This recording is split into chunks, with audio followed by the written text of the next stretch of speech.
성경의 바닥은 여러 단어로 등장을 합니다. 우선은 땅이 있습니다. 땅이라는 가장 바닥에 가까운 그런 물질이 있고요. 그다음에 또한 모양으로서는 밭이 있습니다. 터가 있고 터전이 있습니다. 그 외에도 많은 단어들이 바닥을 의미하는 단어들을 갖고 있습니다. 오늘 우리가 조금만 눈을 내려서 이 바닥을 한번 좀 주님의 말씀을 보면서 살펴보면 어떨까라는 생각을 갖습니다.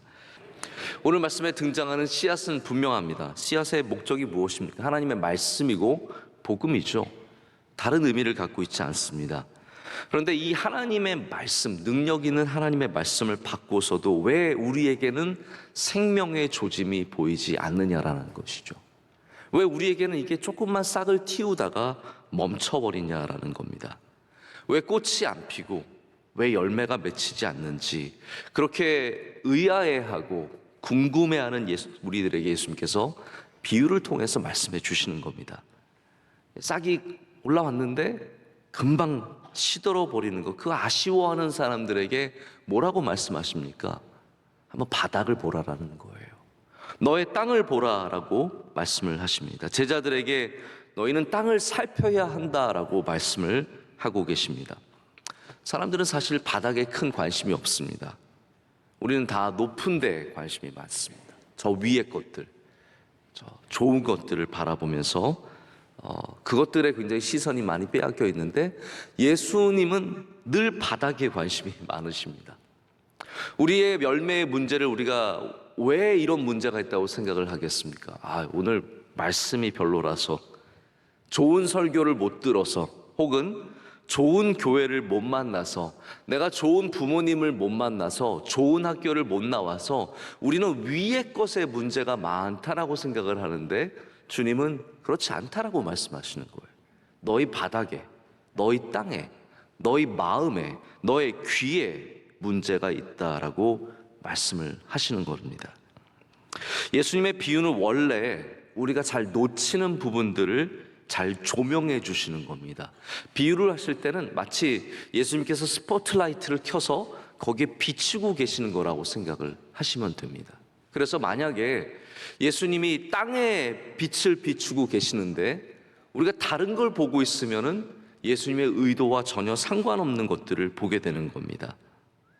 예수님이 오늘 땅에 완전히 조명을 비추고 계시는 겁니다. 이 비유를 통해서 땅에 대해서 말씀하시고 싶으신 거예요.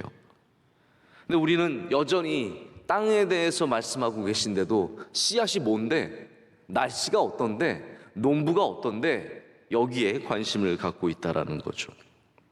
우리는 열매는 주목해서 보지만 사실 땅은 잘 보지 않습니다. 공연하는 배우들, 앞에 서 있는 사람들은 많이 보지만 스태프는 잘 발견하지 못합니다. 우리는 하늘을 뚫을 듯이 서 있는 저 롯데타워, 여러분 어디 가도 보이더라고요. 네? 도망갈 수가 없습니다. 눈을 돌리면 다 롯데타워가 보이는, 서울에서 다 보이는데요, 우리는 이 주변에 바닥 깊숙이서 살아가는 수많은 이웃들은 잘 보지 못합니다. 오늘 교회에 나오셔서도 여러분은 여러분의 마음을 보셨습니까?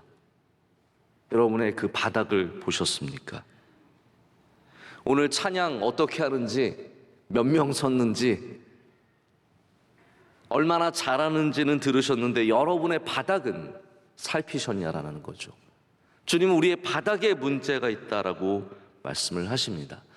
오늘 제가 처음에 읽어드린 시에도 바닥은 여러 의미를 갖고 있습니다. 끝이라는 의미도 있고 한계라는 의미도 있고 또 새로운 시작이라는 의미도 다 갖고 있습니다.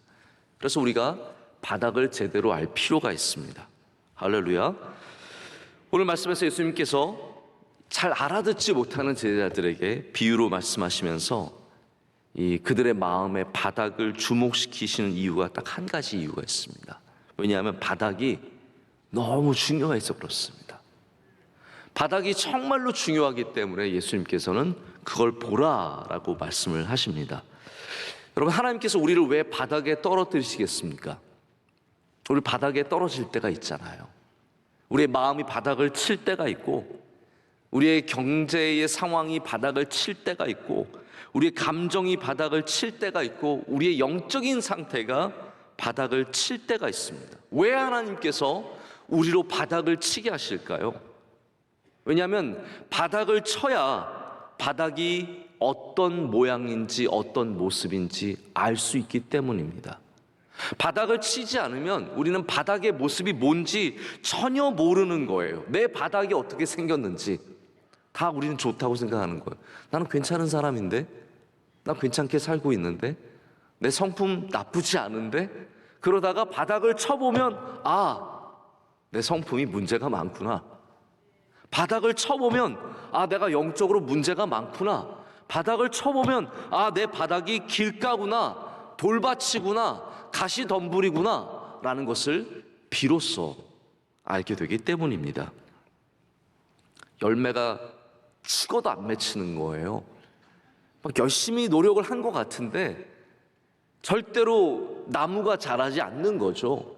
내 인생의 삶에 뭘 많이 뿌려놓은 것 같은데 자라는 게 하나도 없어요. 그럴 때 바닥을 칠 때 우리 비로소 내가 길가였구나, 내게 문제가 있구나라는 것을 깨닫게 된다라는 말입니다. 내가 길가라는 것을 아는 것은 마치 심해에 잠수정을 타고 내려가서 처음으로 바다 밑을 보는 것과 같은 느낌입니다. 여러분 그런 다큐멘터리 그런 거 보셨죠? 이렇게 잠수정을 타고 몇 사람이 심해 해저 10,000m, 8,000m를 내려가 말도 안 되는 그 깊숙한 곳에 가서 빛을 딱 비춰보면 바다 밑이 어떻게 생겼는지 보입니다. 한 번도 보지 못했던, 알지 못했던 그 바닥을 비로소 주님께서 오늘 조명해 주시는 겁니다. 여러분의 바닥은 지금 어떤 모습입니까? 길가입니까? 아니면 돌밭입니까? 아니면 가시덤불입니까? 아니면 주님께서 기뻐하시는 고르고 아름다운 옥토입니까? 여러분 모두가 옥토가 되시기를 축복합니다. 제가 가끔 언급하는 아이들먼이라고 하는 칼 아이들먼이라고 하는 목사님이 나의 끝 예수의 시작이라는 책을 쓰셨습니다. 여기에 많은 이야기들이 나와요. 여기에는 이런저런 신학적인 그러한 내용들도 참 있지만 저는 그 사람들의 간증이 참 많이 와닿더라고요. 수없는 사람들이 막다른 골목을 맞고 나서야 그 가장 밑바닥까지 떨어진 곳에서 다시 예수님을 만나고 새롭게 시작하는 이야기들이 여기에 있습니다. 젊은 나이에 여러 남자들과 살아서 이미 아이들이 여러 남자들을 통해서 얻은 아이들이 있어요. 미국 사람들 이야기니까 그런 사람들이 많이 있죠. 또 마약 중독에 알코올 중독까지 있어서 신음하던 여인이 하루는 마약을 너무 이렇게 과도하게 많이 사용을 해서 기절합니다. 마약 중독으로 죽는 사람들이 미국에 얼마나 많은지 모릅니다. 그러다가 그 다음날 겨우 깨어났어요. 밑바닥을 친 거죠. 그 밑바닥을 친 다음에 그 다음에 다시 마약을 찾는 것이 아니라 이 여인이 예수님을 만납니다. 예수님을 만나서 그 바닥을 치고 올라가게 되죠. 빚을 잔뜩 지고 직장을 계속 전전하며 다니다가 인생을 포기하고 싶어. 이런 인생 살 필요가 뭐가 있냐? 나 그냥 죽어야지라고 포기했던 사람이 그 바닥에서 예수님을 만납니다. 그리고 다시 그 바닥을 차고 올라갑니다. 여러분 이 책은 나의 마지막이래요. The end of me, 나의 마지막, 예수의 시작. 근데 여러분 그 the end of me, 나의 마지막이 무슨 말이겠습니까? 우리 바닥이라는 거죠. 우리 바닥을 봤다라는 겁니다. 내 바닥을 쳤다라는 것이죠. 내 바닥의 모습을 주님이 비춰주셔서 마침내 보게 되었다는 건데 거기에 은혜가 있다라는 말입니다. 그래서 바닥을 살펴보지 않은 사람은, 바닥을 만나보지 않은 사람은 영원히 바리새인처럼 의인으로 살아가며 마치 자기가 주님의 말씀을 다 아는 것처럼 살아가지만 실제로 주님을 만나지 못한 사람들이 너무나 많이 있다는 것이죠. 오늘 주님은 우리에게 물어보십니다. 너는 너의 바닥의 모습을 아느냐? 네 바닥이 뭔지 정말로 봤느냐? 라고 물어보십니다. 2010년에 발간되어서 우리에게 많은 울림을 주었던 이어령 박사님의 지성에서 영성으로 라는 책이 있습니다. 아마 여러분들이 많이 보셨고 또 읽으셨고 들으셨을 거예요. 잘 아시는 이어령 박사님은 초대 문화부 장관을 지내신 우리나라의 최고의 지성이에요. 저는 아직도 이분의 책을 보면은 야, 어떻게 이런 생각을 하실 수 있을까라는 생각이 들 정도로 우리 세대보다 더 젊게 호흡하시고 생각하시는 분이시죠. 근데 이분이 인생의 바닥을 만난 적이 있습니다. 2004년에 교토에서 이 지성과 영성의 가장 처음의 글이 바로 그 글이에요.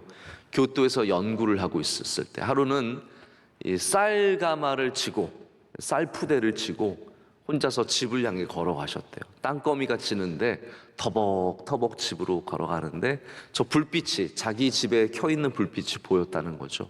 그래서 그 무거운 짐을 지고 겨우겨우 힘을 다해서 그 집에 도착했는데 자기가 쫓아온 이 불빛을 막상 방문을 열고 보니까 초라한 등불이었다는 거예요. 자기 인생의 수많은 불빛을 쫓아서 다녔는데 열어보고 나니까 뭐예요? 별빛이 아니라 초라한 불빛이었다는 거죠. 그리고 그 아무도 없는 외로운 곳에서 그 무거웠던 쌀자루를 내려놓고 거기서 그 수많은 외로움과 정적 속에서 이분이 처음으로 하나님의 말씀을 떠올리게 됩니다.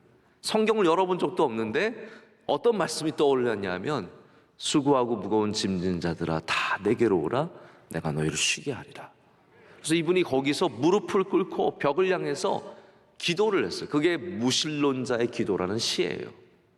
아직도 하나님을 알지 못하고 믿지 못하던 그가 바닥에 엎드려 하나님께 기도를 하게 됩니다.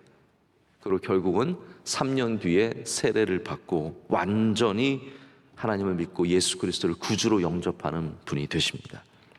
제가 사실 이거를 이게 이어령 박사님의 바닥이었습니다, 거기가 끝이었습니다, 이렇게 함부로 말하기가 참 어렵습니다. 그러나 그분이 수많은 명예와 인기와 최고의 지식을 가졌지만 우리 인생은 그게 풀어주는 게 아니거든요. 그게 오히려 우리를 누릅니다. 더 눌러서 결국은 바닥으로 끌고 가는 거예요. 그래서 수많은 연예인들이 많은 인기를 갖고 있어도 바닥에서 헤어나오지를 못하는 겁니다. 눌리고 눌려서 바닥까지 가고 거기서 결국은 하나님을 만났습니다. 근데 여러분, 바닥을 만나는 일이 특별한 사람에게만 뉴튼 혹은 어거스틴 이런 사람들에게만 일어나는 것은 아니죠. 우리 모두가 다 바닥을 만날 때가 있습니다. 저도 여러분도 바닥을 만날 때가 있습니다. 바닥의 깊이는 조금씩 다른 것 같아요. 어떤 분은 매일 바닥을 치는 사람들이 있고 어떤 분은 파고 들어가야 한참을 들어가야 조금 더 들어가야 바닥을 만나는 경우도 있습니다. 하지만 우리 모두는 다 바닥이 있습니다. 여러분, 이 세상에는 많은 자원이 있죠. 많은 자원이 있고 또 요즘에 우리나라도 중국과 이 자원 때문에 자원의 다툼으로 굉장히 많은 어려움이 있습니다. 요소수를 우리가 잘 공급을 받지 못해서 굉장히 어려움을 겪고 있다는 얘기를 제가 들었습니다. 지금 중국이 자원을 갖고 떵떵거릴지 몰라도요, 모든 자원은 고갈되게 되어 있습니다. 자꾸 쓰다 보면 바닥을 치게 되어 있습니다. 우리가 화석연료에서 자꾸 전기로 넘어가려고 하는 이유가 무엇입니까? 물론 우리가 탄소 절감해야 된다는 그러한 당연한 사명감도 있지만 모든 화석연료는 결국은 다 바닥이 드러나게 됩니다. 석유 몇십 년 후면 바닥이 드러납니다. 천연가스도 그렇습니다. 우리가 쓰기만 하면 모든 것들은 바닥이 드러날 수밖에 없습니다. 우리도 바닥을 만나지 않는다는 그런 장담을 할 수가 없습니다. 나는 평생에 괜찮을 거야. 나는 연금도 들어있고 나는 괜찮아. 나는 마음이 여유로워서 괜찮아. 아닙니다. 우리 모두는 감정의, 물질의, 관계의 바닥을 언제든지 만날 수 있습니다. 그걸 예측을 할 수가 없습니다. 그렇기 때문에 그러한 바닥의 순간이 오기 전에 먼저 우리는 이 말씀을 통해서 우리의 바닥을 살펴봐야 합니다. 우리 인간은 일종의 다 비슷한 바닥의 공통점을 갖고 있습니다. 이 말이 무슨 말이냐면요, 목사님도 성도도 바닥은 다 사실은 똑같다라는 거예요. 성자 같은 분도, 저 세상에서 날라리로 살아가는 분도 사실 우리의 인간의 바닥은 모양이 다 비슷합니다. 그 깊이가 조금씩 다를 뿐이지 우리 모두는 다 똑같은 바닥의 모습을 갖고 있습니다. 어떤 분은 그렇게 얘기할지 모릅니다. 아, 목사님은 뭐 도박도 안 하고 술도 안 먹고 나쁜 짓 안 하고 좋은 분이잖아요. 네, 맞습니다. 저 좋은 사람입니다. 그러나 우리 안의 바닥은 사실 다 똑같다라는 거예요. 제가 언젠가 소개한 산둥소용서라는 책이 있습니다. 이곳에 랭던 길키라는 분이 많은 이야기들을 다루고 있죠. 이분은 하버드 대학을 수석으로 졸업을 하고 중국의 사명을 갖고 주의 복음을 전하고 또 아이들에게 영어를 가르치기 위해서 갑니다. 근데 가자마자 어떤 일이 일어나냐면 진주만 사태가 일어나면서 전쟁이 시작이 됩니다. 그래서 1943년에 이분이 산둥에 있는 수용소에 수감이 됩니다. 거기서 1945년 9월까지 약 2년 동안 이 수용소에서 살게 됩니다. 여기 살면서 이제 미국 사람도 있고 영국 사람도 있고 배운 사람도 있고 안 배운 사람도 있고 선교사님도 있고 귀족도 있고 사업가도 있고 평범한 사람도 있는 이곳에서 정말 갖은 일을 다 겪고 어려운 일들을 합니다. 식당에서 일을 하기도 하고. 근데 한 번은 이분이 숙소를 배정하는 일을 맡아요. 근데 문제는 뭐냐 하면 편안한 숙소는 몇 개 안 되는 거예요. 나머지 숙소들은 너무너무 어려운 거죠. 그러다 하루는 정말 아프고 힘들고 어려운 가정이 있어서 이분의 좋은 숙소를 좀 얻어다 줄 수밖에 없는 상황이었어요. 그래서 이분이 생각하기를, 야, 그래도 선교사님한테 부탁하면 도와주지 않을까. 그래도 예수님 잘 믿는 사람한테 도와주면, 부탁하면 도와주지 않을까. 그러면서 접근을 하게 됩니다. 첫 번째 접근한 분이 아이비리그를 나오고 정말로 온화하고 부드럽고 좋아 보이는 선교사님 부부였어요. 화이트 선교사님. 여러분, 백인이 화이트면 얼마나 하얗겠습니까? 백인 선교사인데 이름도 화이트예요. 이분은 자유주의 신학자입니다. 그래서 인간은 선하다는 생각을 갖고 있고 그 인간의 선함에 복음을 전하면 누구든지 도덕적이고 가장 훌륭한 인간이 될 수 있다고 철저하게 믿는 자유주의 신학자예요. 이분은 세계 평화를 믿는 사람이에요. 아주 멋지고 온화해요. 그런 분에게 간곡하게 부탁을 합니다. 여기 어려운 분이 있어서 너무 이분은 위급하니까 좀 방을 가져야 되는데 선교사님, 화이트 선교사님, 하얀 선교사님, 온화하시고 부드러운 선교사님 좀 도와주세요 라고 부탁을 드렸더니 이분이 아주 온화하고 부드럽게 거절을 합니다. 두 번째는 영국에서 온 사업가 피커린 씨에게 부탁을 합니다.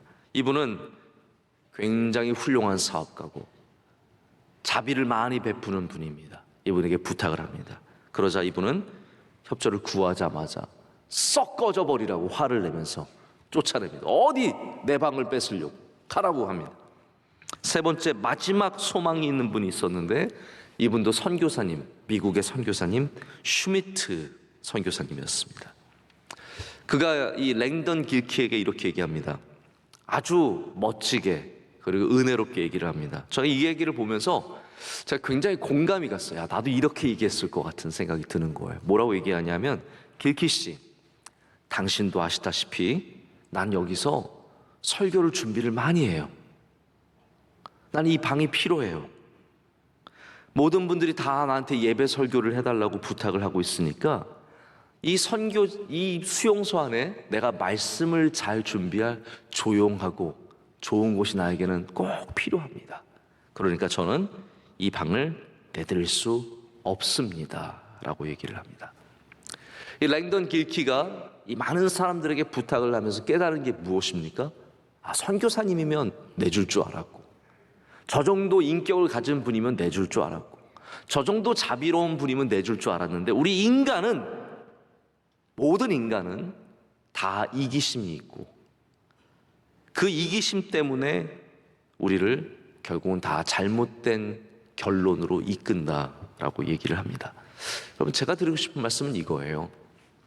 우리가 겉으로는 다 온화해 보이고 다 자비로워 보이고 훌륭한 일들을 많이 하는 것 같지만, 정말로 어려운 결정이 올 때 우리는 다 이기적이 되고, 우리는 다 내 중심으로 살아가게 되고, 다 비슷한, 선교사님이나 아니나 사업가나 말의 모양은 달라, 온화하게 거절하고 거칠게 거절하는 그 모습은 다르지만 우리의 바닥은 다 비슷하다라는 겁니다.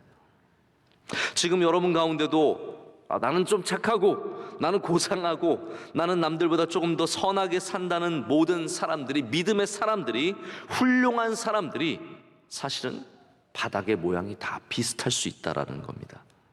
그럼 이스라엘 사람들이 자신들을 어떻게 생각했습니까? 이스라엘 사람들은 다 자기들이 선한 민족이라고 믿었어요. 우리는 택함을 받은 사람들이고 선한 사람들이고 저 이방인들과 어울릴 수 없는 하나님이 택하신 민족이라고 주장을 했죠. 그래서 남들보다 제사도 더 열심히 드리고 율법을 철저하게 지키고 하나님께 물질까지 떼어서 바쳤습니다. 우리는 선한 사람이야.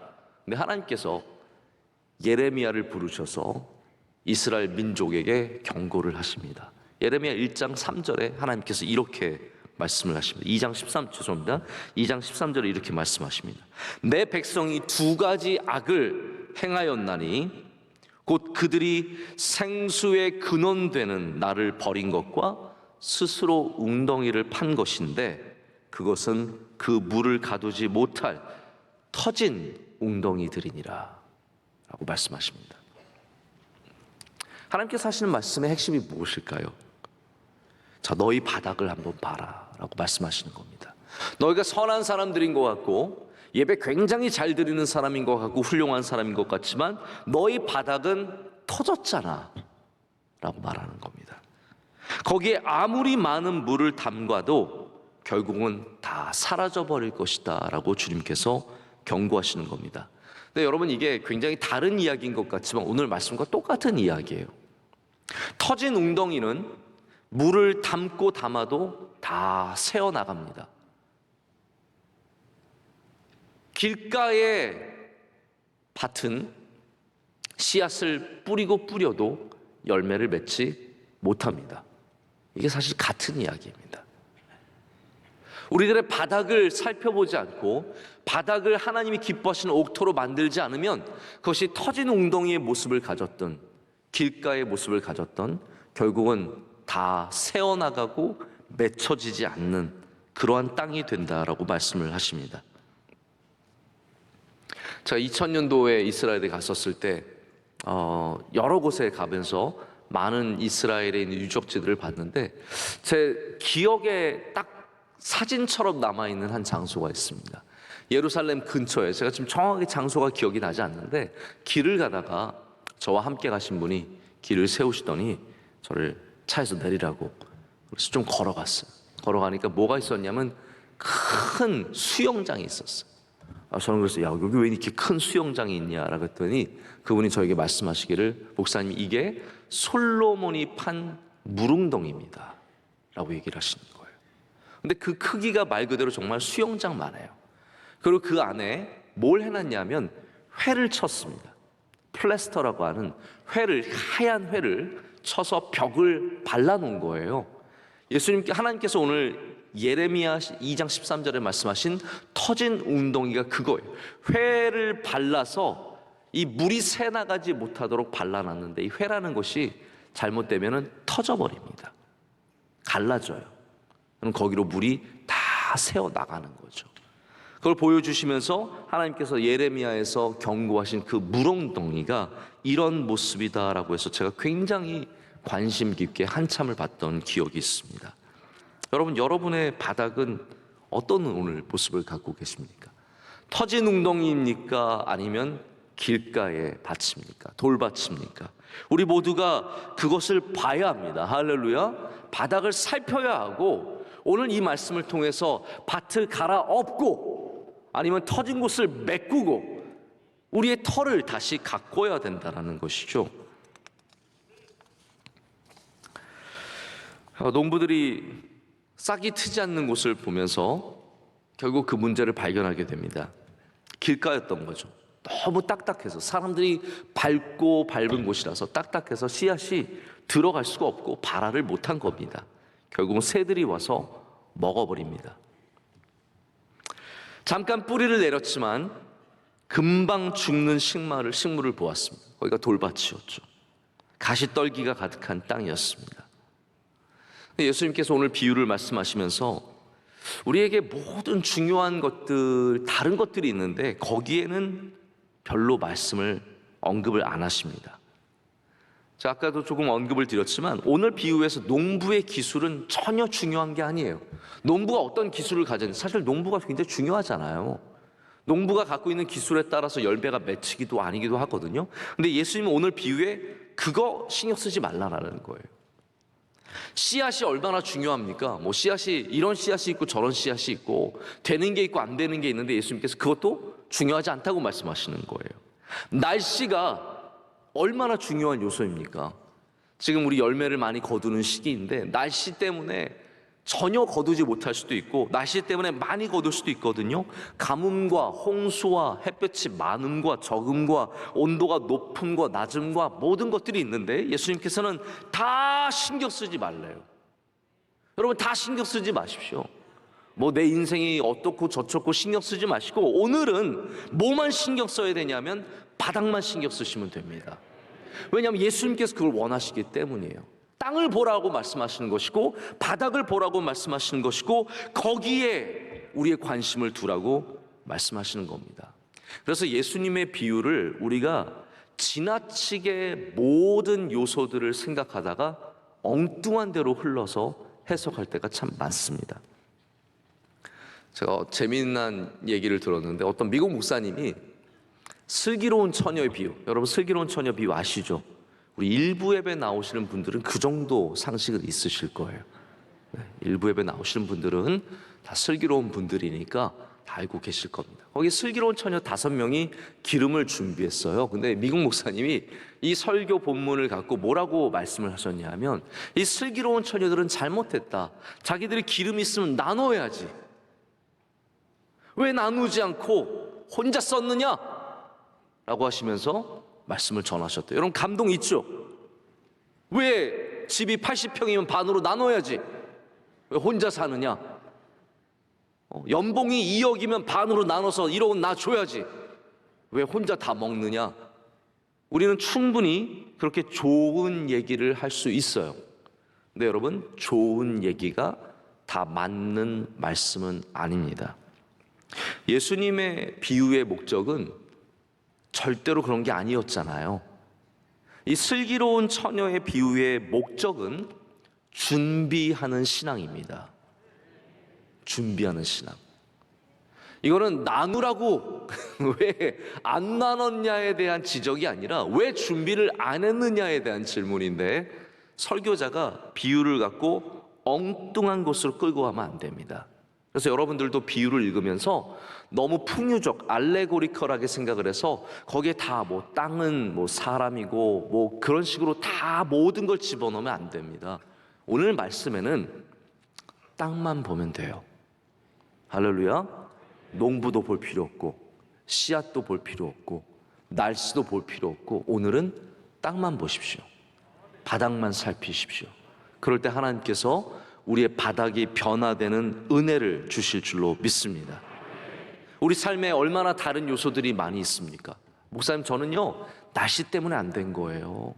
날씨만 좋았으면 대박을 쳤었을 텐데 날씨가 안 좋아가지고 그만 다 버렸어요.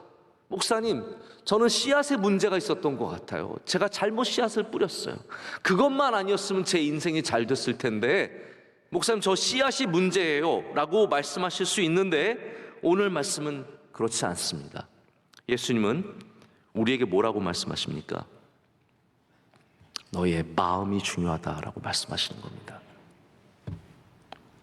좋은 땅이 어떻게 만들어집니까?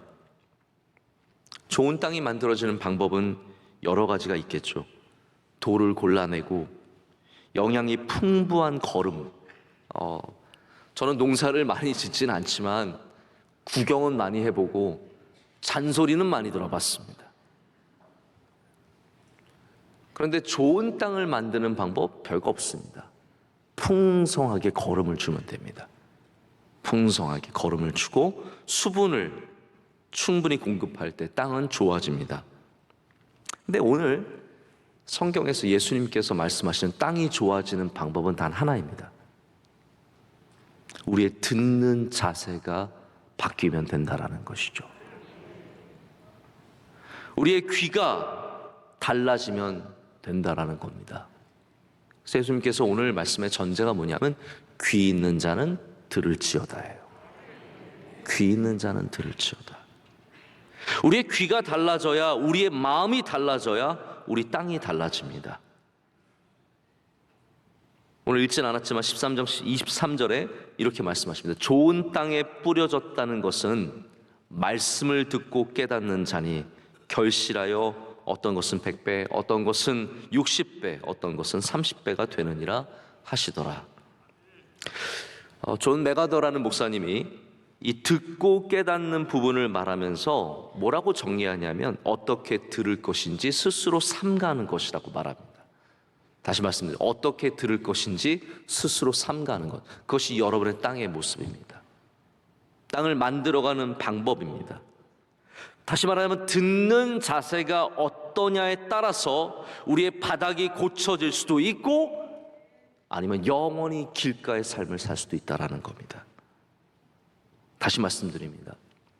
제가 설교 대충 하려고 이런 말씀 드리는 게 아닙니다. 설교 저는 준비 열심히 해야죠. 그런데 설교가 얼마나 중요하냐, 예수님 그런 말씀 안 하시는 거예요. 누가 설교하느냐, 그런 말씀도 안 하시는 거예요. 오늘 정말 주제는 뭐냐면 너는 어떻게 듣고 있느냐, 귀가 있느냐, 들을 자세가 있느냐, 그거를 살피라고 말씀을 하시는 겁니다. 우리의 길가밭을, 우리의 돌밭을, 우리의 덤불밭을 고칠 수 있는 방법은 단 하나밖에 없습니다. 우리의 듣는 자세가 바뀔 때, 우리가 말씀을 사모할 때, 우리가 귀하게 나에게 주시는 말씀으로 받을 때 생각보다 너무나 간단하게 우리의 땅은 바뀔 수 있고 우리의 바닥은 바뀔 수 있게 되는 줄로 믿습니다. 말씀을 맺겠습니다. 바닥을 알면 다시 올라갈 수 있습니다. 바닥의 힘은 다시 차고 올라갈 수 있다는 거예요. 그래서 바닥을 한번 봐야 되고 만나야 되는 이유가 다 여기 있는 겁니다. 제가 7살 때 이제 물에 빠져 죽을 뻔한 이야기 가끔 드리는 거 아시죠? 네. 제가 마지막에 물 위로 떠오르지 못한 이유가 있습니다. 저는 그때를 아주 생생하게 기억합니다. 7살 때였지만 역시 머리가 좋아야 돼요. 아주 생생하게 기억이 납니다. 제가 본능적으로 물에 빠져서 내려가면서 위로는 물이 보이고 반짝거리는 하늘이 보이는데 본능적으로 바닥을 차려고 했어요. 바닥을 만나서 바닥을 차야 되는, 바닥을 차려고 그러는데 차 있는 바닥이 없는 거예요. 아무리 차려고 해도 계속 내려가기만 하니까 결국 그때 제가 정신을 잃어버렸고 나중에는 누가 이제 구해줘서 살게 된 거죠. 저는 대학교 때 스쿠버 다이빙을 해가지고 제가 거의 뭐 상급 자격증까지 땄습니다. 근데 그때 훈련을 할 때 어떤 훈련이냐면 수영장에서 가장 깊은 곳, 다이빙하는 곳, 가장 깊은 곳에서 무슨 훈련을 하냐면 밑으로 내려가서 차고 올라가는 훈련을 합니다. 이 깊이가 상당히 깊습니다. 근데 굉장히 쉬워요. 힘을 빼고 바닥까지 쭉 밀고 올라가면, 내려가면 금방 내려갑니다. 근데 그때 바닥을 딱 차면 쉽게 쑥 올라갑니다. 근데 바닥을 차지 못하는 사람, 막 내려가려고 발버둥 치고 바닥을 피하려는 사람들은 결국은 차고 올라오지 못하게 되는 거죠. 여러분, 우리가 바닥을 살펴야 하는 이유, 바닥을 만나야 하는 이유는 바닥을 딛고 일어서는 은혜가 있기 때문입니다. 이번 코로나를 통해서 우리는 얼마나 바닥을 많이 만났습니까? 경제의 바닥, 정치의 바닥, 교회의 바닥. 우리는 바닥을 만나는 시간들을 보냈습니다. 그러나 그렇기 때문에 또한 회복이 있는 줄로 믿습니다. 바닥을 찬 우리들은 바닥이 무슨 모양인지 봤습니다. 아, 이게 우리의 민낯이구나. 우리 예배 안 드리면 금방 자세가 흐트러지고, 집에서 예배 드리면 결국은 빤스 입고 예배 드리는 게 우리구나. 우리는 우리의 바닥을 다 만나게 됐습니다. 이제는 그 바닥에 회복이 있기를 소망합니다. 그래서 다시 주님의 음성에 귀를 기울이고 주님이 기뻐하시는 사모하는 자세로 들을 때 우리의 땅이 바뀌고 하나님이 뿌리신 귀한 씨앗이 생명력 있게 자라나는 역사를 맛보게 될 줄로 믿습니다. 기도하시겠습니다. 하나님 아버지, 감사합니다. 오늘 주님의 은혜로 바닥을 살피는 눈을 허락하시니 감사합니다. 주님, 잘 보지 못하는 우리들에게 빛을 비춰서 보여주시니 감사합니다. 우리는 다른 핑계가 많았습니다. 날씨의 핑계와 환경의 핑계를 많이 댔습니다. 그렇지만 주님은 오늘 우리의 바닥을 보라고 말씀하시는 줄로 믿습니다. 그것에 귀를 기울이게 하시고 고쳐지게 하시고 우리 모두가 옥토가 되게 하시고 터진 웅덩이가 메꿔지게 하셔서 하나님, 담는 은혜가 있게 하시며 맺는 은혜가 있게 하여 주시옵소서. 예수님의 이름으로 기도드립니다. 아멘.